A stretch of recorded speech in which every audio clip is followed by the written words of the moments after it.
Hello and welcome to TV Ireland. My name is Reilly. Today we're going to be looking at the different type of charging options that may be in your area. So let's get started.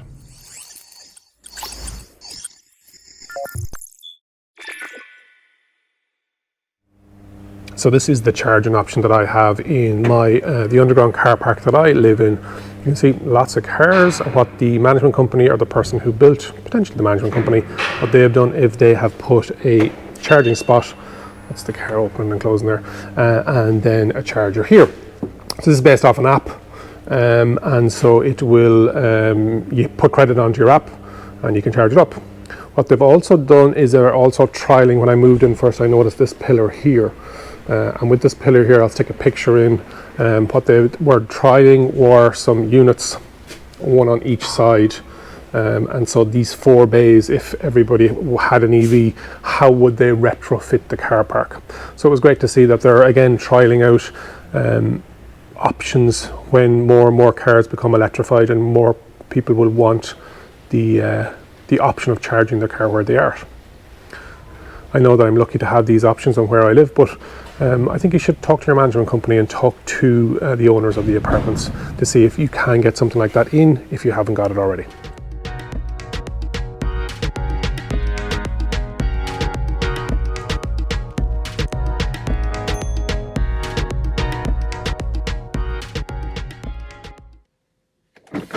So here we are at option number 2, just in Dunleary in South County Dublin. You have a light post or lamp post that is also acting as a charger. So as option number 2, it still requires that you bring along your own type 2 charging cable. And it has all the instructions on the front of it here, but this is another really good way of utilising existing street furniture. It's got its own dedicated space on the street, and you can see all the way along. It really stands out when you look at the fact that it's painted green and you can see it from a good distance away. So that's option number 2. For street furniture. It's also an option that if you were looking at local authorities, if you wanted to talk to them, if you were living on street, very much like whether you have somewhere to park your own car, but if you are parking on street, have a look to see if you have a street light near to where you usually park. You can't always be guaranteed that spot, but talk to your local authority. Also, it would be a good option sometimes for commercial opportunities where they may not want to go for the larger charging unit and they already have lighting in their car park. This is a great way of utilising what's already there and just retrofitting the street light with an EV charger on it.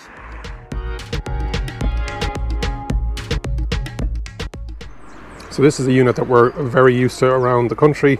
This is the eCars unit. 2 chargers on either side, one on either side.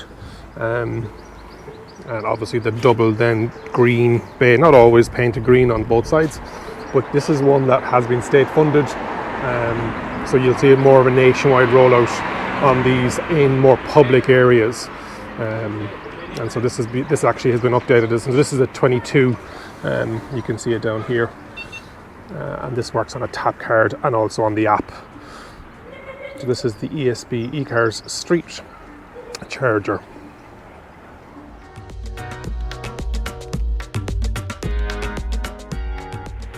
So here we have an example of a destination charger, and this is where Lidl, my local Lidl, has partnered with EasyGo Ireland, and they've branded up a charger, 2 bays right beside the front entrance, and they, in this supermarket and this charger, offer it free to their customers. Again, you need to bring your own cable with you, either side. Has all the information on it, and you need to download the EasyGo app to activate it or have a fob, but a really good way of an example of a destination charger, and with all the branding, the customer understands that they're getting it for free, and there's definitely people that come here instead of other supermarkets because they are offering this complimentary vehicle charging. So on to the next one.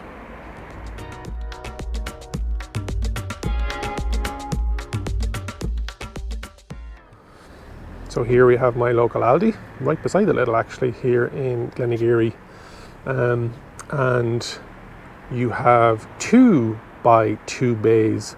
But this time it's different. Aldi have obviously given EasyGo Ireland access to put the chargers in, so these ones aren't free, so there isn't as much branding on them. Also, the car parking spaces aren't painted green, so sometimes you will get them iced. Example number 1. But the great that there's 4 chargers here, and I suppose they're future proofing. Because more and more people are going to be driving electric cars, so more and more of these chargers are going to be in these car parks and parking bays. Exact same as the Lidl unit, just isn't branded. Again, you just need to bring your charger with you. You can use a fob or you can use the app, and it has the identifier on it, as in the code, and then how to use it. But these are the EasyGo ones. So again, another good example of destination chargers, and this can be at shops or cinemas or restaurants or wherever it may be. So we've one more type of charger to go on today's drive about within my 5-kilometre radius of where I live. Hopefully you're enjoying this video. What I wanted to do was to show people that maybe thinking about driving an electric vehicle, that what charging options are out there. So the fact that where you live, you might be lucky that you've got off-street parking. So that's literally getting in touch with an electrician, the likes of Volkswagen.ie, and that's I'll put the link in the description below. That's spelled slightly different. I'm sure Volkswagen will be interested in talking to you as well about electric cars, but Volkswagen, Voltswagon, or any electrician that's registered that can fit these chargers. So that's number 1. Can you charge at home? You may be in an apartment complex. You might go, oh, I live in an apartment, I can't charge it. I can't charge an EV. But talk to the management company. Talk to the owner of the apartment. Talk to the owner of the apartment complex. I live, as I talked about earlier on, there are no owners, so it is a fully run and rented apartment complex. I know that Guillaume from TV Ireland, and I'll stick that link in the description below, where I'm not sure if he owns his own apartment, but he was able to talk to the owners of the apartment complex, and he was allowed to fit his own charger that runs to his fuse box, so he's using his own electricity and getting billed for his own electricity, but he paid for the ducting, the wiring, but in his car parking allocated bay, he has his own charger. So you may have that option. So ask the questions. These are questions that management companies and property owners and apartment owners are going to get asked. Then you have the on-street stuff, and we looked at the eCars one, and I know that EasyGo have worked with a deal with Aircom at the moment, where they are starting to take away the old telephone boxes and replace them with chargers as well. So you're going to start to see more chargers out and about on the streets.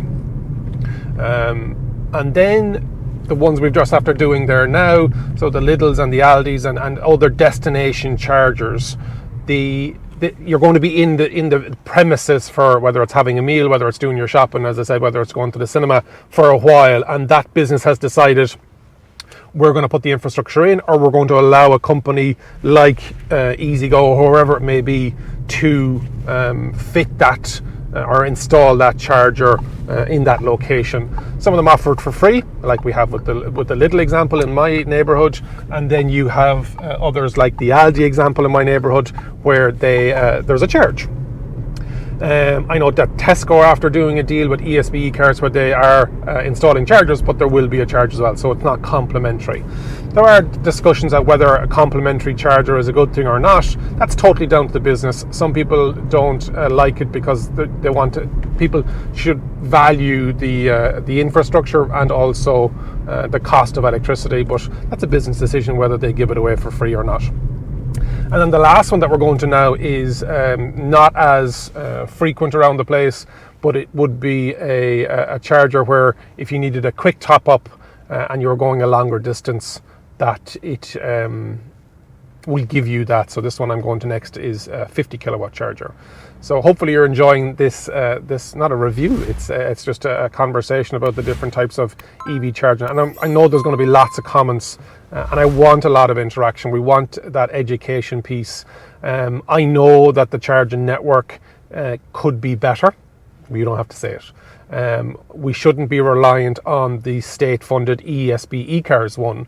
They've got a pot of money. They're going to put the chargers in where they feel that there's a number one, there's a need, but also there's a business case for it, because they're not doing it for the sake of doing it, they are charging as well. So there's a maintenance cost, there's an installation cost, and then you have the likes of EasyGo Ireland, who are a private company, and they'll work with businesses. They're always looking for new sites, and they're not the only ones. I can see recently where Fastned out of the Netherlands, they're looking for sites. You also have the Ionity charging network, which have a couple of sites around Ireland. They're 150 kilowatts. You have the Tesla supercharging network. We're not going to even talk about that. It's proprietary to just Tesla drivers, which is a great for them, as long as it's within your catchment area, within your route. I'm not sure how beneficial it is to the majority of Tesla drivers in Ireland, really, because there's only a couple of them, and they've been crying for more, and they're just not getting them. You can talk about all the United Kingdom or the United States and across Europe how great that supercharger network is, but I know if I leave my where I'm currently living in South County Dublin and I drive to the west coast of Ireland to where I live, and it's a major route, there's motorway along the way, I don't pass the supercharger. And so we've got to think about what other ways and what other networks and what other ways can we incentivize businesses doing it, or supporting the networks that are currently doing it. And people say, oh, it's a bit expensive on this network or that network. Yes, it's expensive to buy these units. It's expensive to fit them. It's expensive to put them onto the grid connection. So what we need to do is have that discussion as to, right, how are we going to help private companies? The state-funded ESB eCars, they're doing their own thing, and so it's the private, and thinking outside the box as to where else we can put these chargers in. If you can like this video, if you can share it, if you could leave a comment, I love all the comments. As I mentioned, I've replied to all of them, and if you could subscribe to the channel. This is a passion project of mine. It shows me that you've an interest in what I'm doing, number one, but also that it's a sign to YouTube that show more of these types of videos. So if you're into EVs and building that tribe of EV drivers and driving that awareness, by subscribing, you're showing YouTube that, and you're also showing me that to continue doing videos like this. So on to the final example of types of chargers that we're going to be able to potentially utilize.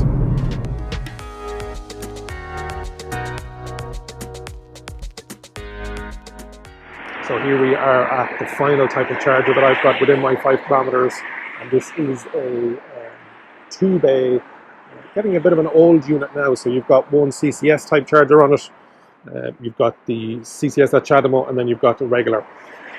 So this is the ESB. This is a fast charge point. So you'll see fast, rapid, high, all these different types of acronyms. But this is the this is the biggest type that's in my area. There are the newer ones that are 150 kilowatt, but this will only allow one type of 50 kilowatt charging at any one time. And so at the moment, this Nissan Leaf is on CHAdeMO. So if I tried to plug in my CCS, it wouldn't allow me. So it'll only allow one, but I could go on the 7 kilowatt CCS there. Sorry, type 2. So that's the last type of charger that's in my area. Inspiration for this video came from Steve over at the Plug and Play EV YouTube channel based at Boston. What I'll do is I'll link his channel in the description. Talked about lots of stuff in this video, so I'll link them all in the description, but I also understand I didn't cover everything, and there's bits that I left out. So leave a comment, let me know what you'd like to see in future videos. Remember, if you think an EV is for you, leave it to me and I'll review, and thanks for watching.